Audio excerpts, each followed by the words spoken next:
अरे बैठी रोए बेटी का बाबा, अरे बेटी का बाबा, अरे मामी अंगनवा के बिचरे ललनवा, अरे मामी अंगनवा के बिचरे ललनवा, अरे डोलिया पकड़ के रोए दूल्हा रूबीरा नामा, अरे दूल्हा रूबीरा नामा,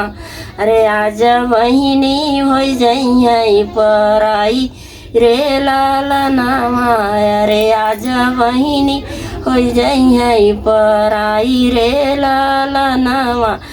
अरे करिह इंतजार भैया सवना महीनामा, अरे सवना महीनामा, अरे फिर लवटी आओ भैया सवना महीनामा, अरे सवना महीनामा, अरे बहिनी का करिहा इंतजार रे लाला नामा,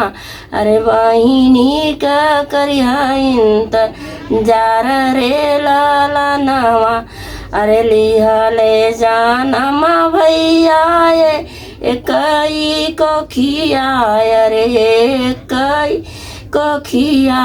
अरे एक बहिनिया एक भाई रे लाला नामा, अरे एक बहिनिया एक भाई रे लाला नामा, अरे तोहा के जे दी है बाबा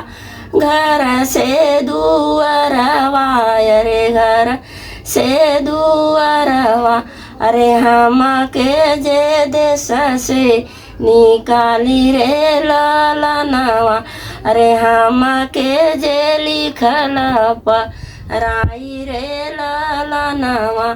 अरे दुअरे बैठल रोई बेटी का बाबा, अरे बेटी का बाबा, अरे मामी आंगनवा के बिचरे ललनवा, रे डोलिया पकड़ के रोए दूल्हा रूबीरा नामा, अरे दूल्हा रूबीरा नामा,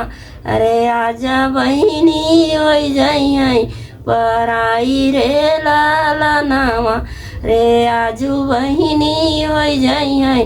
पराई रे लाला नामा। वीडियो देखने के लिए आपका धन्यवाद।